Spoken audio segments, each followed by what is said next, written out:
She made me an appointment with a nutritionist. I honestly never thought I'd be in this kind of situation, but here we are, and I'm questioning if I'm the asshole over a meal I ordered.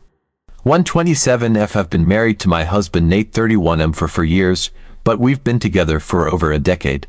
For the most part, we have a great relationship. We've been through a lot, grown up together, and he's always had my back. The problem, however, lies in my relationship with my Mill. It's never been smooth sailing, to say the least.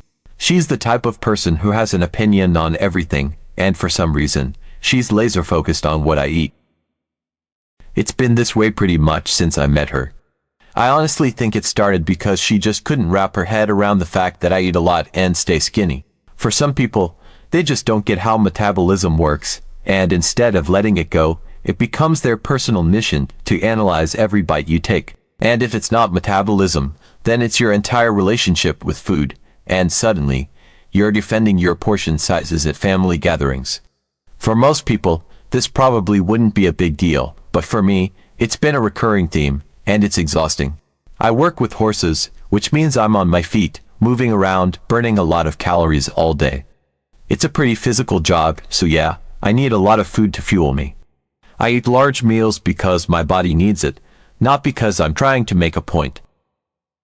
Anyway, normally when we go out for dinner with Nate's family, I try to eat a little something beforehand, just to stave off the inevitable comments from my Mill.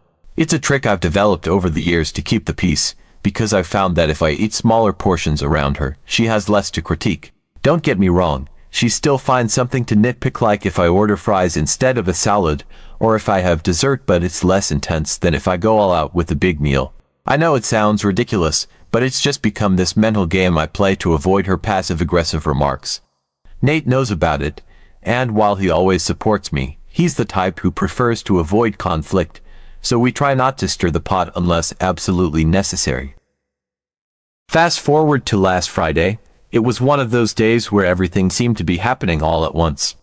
I was working with the horses, running errands, and dealing with some unexpected things that came up throughout the day. I hadn't eaten since early that morning, probably around 6 or 7 a.m., and by the time we were supposed to head to dinner with Nate's family, I was starving. Like, I'm not talking I could go for a snack kind of hungry, I mean full on, stomach growling, feel like I might pass out level starving. And I didn't have time to grab a snack before we left for the restaurant, which in hindsight, maybe I should have, but at the time, I figured I'd just order a big meal when we got there and that would be the end of it. Simple, right?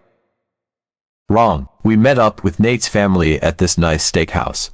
It was one of those places that's a little fancy but still pretty casual. Nate's parents were there, his brother Bill, and of course, me and Nate. Right off the bat, I knew I needed to order something substantial. I hadn't eaten in over 12 hours, and my body was basically screaming for food. When the waiter came around, I saw this steak on the menu that was technically meant for 2 people. It came with prawns, bacon, and 2 sides, and it just looked perfect. Plus, I figured if I couldn't finish it, I'd take the leftovers home, no problem. It wasn't even the most expensive item on the menu, which was important because we were planning to split the bill evenly, as we always do when we go out for family dinners. I thought it was a solid choice. I didn't even give it a second thought. Well, apparently, my Mill did. As soon as I ordered, she gave me this look and said, "Are you sure you can finish all that?" Even my husband wouldn't be able to eat that much, and he's a big man. Now, this is the kind of comment I've come to expect from her, so I just smiled and tried to play it off. I told her, I haven't eaten all day, and I'm starving. If I don't finish it, I'll take the leftovers home. Simple, right? But that was just the beginning. Throughout the meal, I could feel her watching me. Every bite I took, every time I picked up my fork, she was clocking it. And I could hear her making little comments under her breath about how much food I had on my plate. "I can't believe she ordered that much," she whispered to my Phil at one point. It was like she couldn't stop herself. At this point, I was just trying to enjoy my meal because, like I said, I was hungry. I wasn't trying to make a statement or draw attention to myself. I was just eating. The thing is, I did finish the steak, and the prawns, and the sides.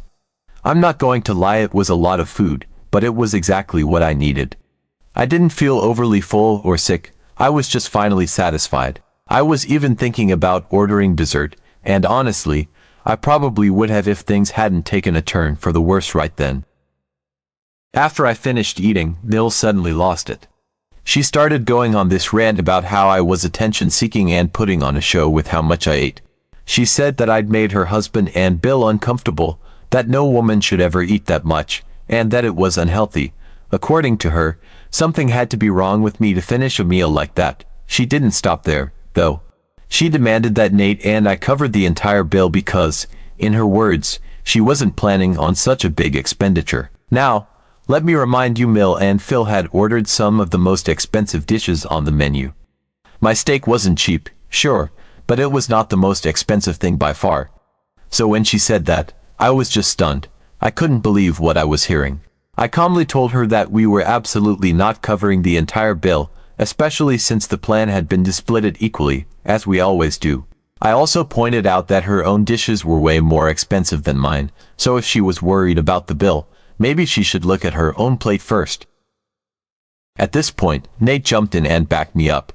He told his mom that this whole thing was ridiculous and that we weren't going to pay for everyone just because I ordered a large meal. I could tell he was frustrated, but he kept his cool, which I was grateful for. Mill, on the other hand, wasn't having it. She kept insisting that I had ruined the entire dinner by eating too much and that I was being inconsiderate of the rest of the family. After that dinner fiasco, I honestly thought it couldn't get any worse. Nate and I had paid our portion of the bill and left the restaurant, and we spent the rest of the night at home shaking our heads over the absurdity of the situation. We even laughed about how ridiculous the whole thing was. I mean, who goes off on someone for eating a big meal? It wasn't like I had ordered the most expensive thing on the menu and left everyone else to foot the bill. I had my reasons, I was hungry, and that should have been the end of it. But of course, it wasn't.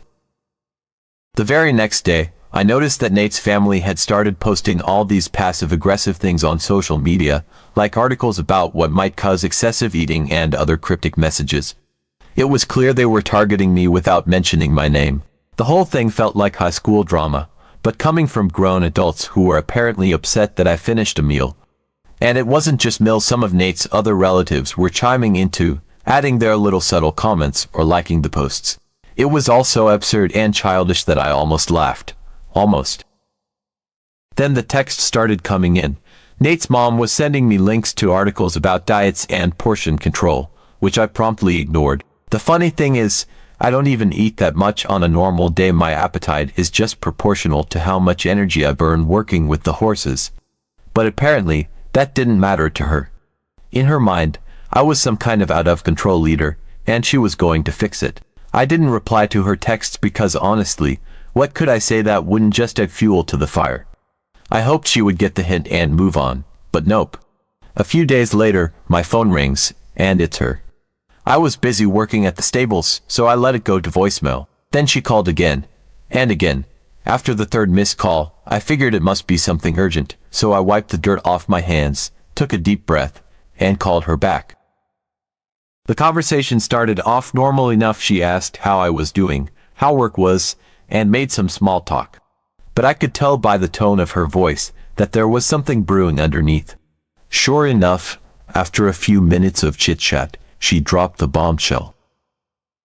Listen, she started, in that condescending, faux sweet tone she always uses when she's about to say something insulting but wants to pretend it's coming from a place of concern. I've been thinking a lot about your eating habits, and I'm really worried about you. I was already rolling my eyes. Worried about me? I'm fine, I said, trying to keep my voice neutral. Well, she continued, ignoring me completely, I think it's time you started thinking about making some changes. You know, a woman your age should be watching what she eats a little more carefully. It's not just about how much you eat, it's about maintaining a good figure for your health and for Nate.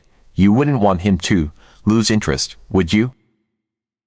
I swear, my jaw hit the floor.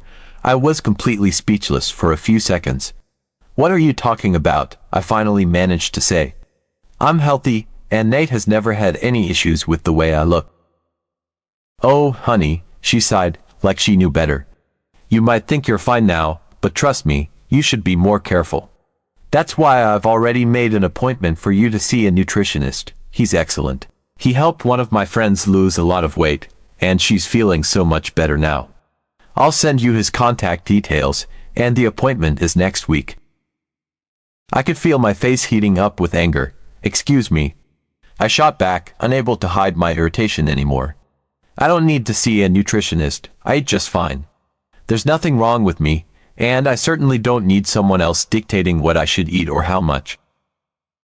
But she wasn't backing down.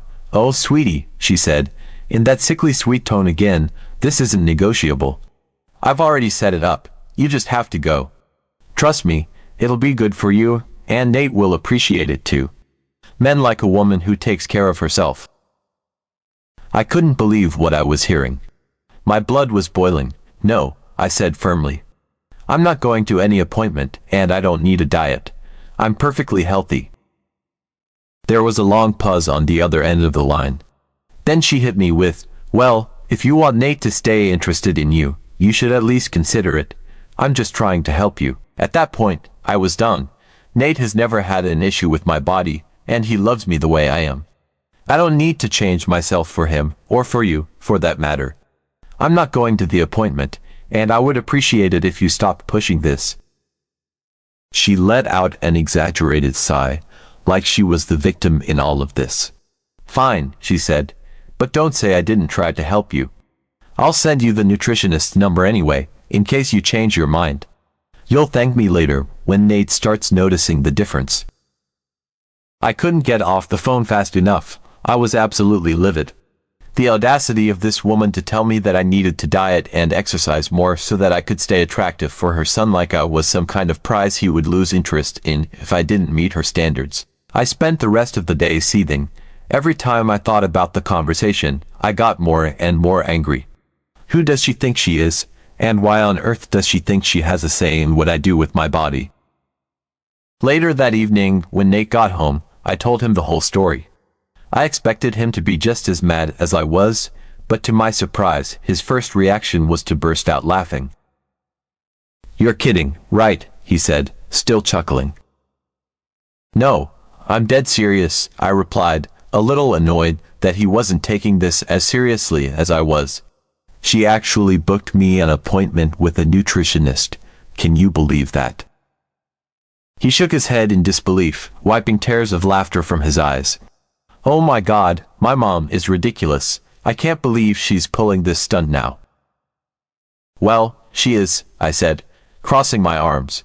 "And she made it clear that if I want to keep you interested, I should go to this stupid appointment. Like, what the hell?" Nate stopped laughing then, his expression turning more serious. "Look, I don't know what's gotten into her, but you know I love you just the way you are, right? This is her crazy idea, not mine. You don't need to change a thing." "I know," I said, feeling a little relieved that he wasn't buying into his mom's nonsense. "But it's still so frustrating. Why is she so obsessed with what I eat and how I look?" Nate sighed. "She's always been like that, always worried about appearances. I think she projects a lot of her own insecurities onto you. But trust me, you don't have to do anything she says. I love you exactly the way you are, and you don't need to diet or see a nutritionist or any of that crap. We'll deal with her." I felt a wave of relief wash over me. Nate always knew how to reassure me, and in that moment, I realized how lucky I was to have him on my side. His mom could keep sending her passive-aggressive texts and articles, but I wasn't going to let it get to me. I wasn't going to change myself for anyone, least of all for her. That night, as we sat together on the couch, Nate jokingly asked, "So, are you going to take her advice and go see this miracle nutritionist?" I threw a pillow at him. "Not a chance," I said, laughing. A few weeks passed, and I thought maybe things had settled down. The passive-aggressive posts on social media from Nate's family had died down, and I hadn't heard much from his mom after that ridiculous conversation about the nutritionist. Nate and I carried on as usual, enjoying our life together and not giving her antics much thought. But then, out of the blue, my phone rang again. It was Nate's mom. I stared at the screen, my stomach flipping a little, wondering what she wanted this time. I took a deep breath and answered. "Hi, how are you?" I greeted her, trying to keep my tone neutral. "Oh, hi dear," she replied, in that overly sweet voice she always used before dropping some kind of bombshell. "I've been thinking about you, and I wanted to check in. You know, it's been a few weeks since I made that appointment for you with the nutritionist. I was hoping we could meet up tomorrow, maybe have a nice lunch, and you can tell me all about it. I'd love to see how you're doing." My stomach dropped. She was expecting me to have gone to that nutritionist she'd so kindly booked behind my back. The problem was, of course, that I hadn't gone. I never even contacted the guy, and there was no way I was going to follow her absurd suggestions about dieting when I was perfectly happy and healthy. But now, here she was, practically demanding to see me and expecting to hear all about my supposed progress. I had to think fast. Part of me wanted to tell her right then and there that I hadn't gone to the appointment and that she was completely out of line. But another part of me, the stubborn part, decided to play along for a bit. If she wanted to see how I ate and what I looked like, then fine. I'd let her see, but on my terms. "Sure," I said, keeping my voice light. "We can meet up tomorrow. How about we go to that new restaurant downtown?" "Oh, that sounds lovely," she said, sounding a little too excited. "I can't wait to see you. We'll meet at noon." "Perfect," I replied, though my mind was already buzzing with thoughts of how this would play out. I could tell she was hoping to see some kind of drastic change in me, some proof that her unsolicited advice had worked, but she was in for a surprise. After hanging up, I told Nate about the call. He raised an eyebrow, clearly amused but also a little concerned. "So, what's your plan?" he asked, sitting down next to me on the couch. "I'm going to let her see exactly how I eat," I said, smirking. "If she wants to watch me eat, fine. I'll order whatever I want, and I'm not holding back." Nate chuckled, shaking his head. She's not going to know what hit her. The next day, I arrived at the restaurant a few minutes early. Nate had offered to come with me, but I told him I could handle it. Besides, I wanted to make a point on my own. When Nate's mom showed up, she greeted me with that usual forced smile, her eyes immediately scanning me up and down like she was trying to spot some miraculous transformation. I could almost feel her disappointment when she realized I looked exactly the same as I had the last time she saw me. "You look good," she said, clearly fishing for some kind of change. "But I thought maybe the nutritionist would have helped you slim down a bit by now." I bit my tongue, holding back a retort. I wasn't here to argue, at least not yet. "I've been feeling great, thanks," I replied, giving her a tight smile. "Let's sit down, I'm very hungry." We were seated at a cozy table by the window, and as we browsed the menu, I could feel her watching me like a hawk, waiting to see what I'd order. I already knew what I was going to do. If she wanted to judge me for my eating habits, I was going to give her a show. When the waiter came to take our order, she daintily requested a light salad and a sparkling water, making a point to emphasize how she didn't want anything too heavy. Then it was my turn. "I'll have the steak frite, the truffle mac and cheese as a side, and can I also get the calamari appetizer?" "Oh, and I'll take a lemonade," I said confidently, handing the menu back to the waiter. I wasn't messing around. Her eyes widened in shock, and I could practically see her trying to compose herself. "That's a lot of food," she said, her voice laced with judgment. "Are you sure you're going to eat all of that?" I smiled sweetly. "Oh, definitely. I didn't have time for breakfast, and I'm really hungry today." She pursed her lips but said nothing more for the moment. I could feel her barely contained irritation simmering beneath the surface as we made awkward small talk, waiting for the food to arrive. When it finally did, her reaction was priceless. The waiter placed the plates in front of me, steak, mac and cheese, calamari, and her eyes nearly popped out of her head. "Wow," she said, her voice dripping with disapproval. "That's quite a spread."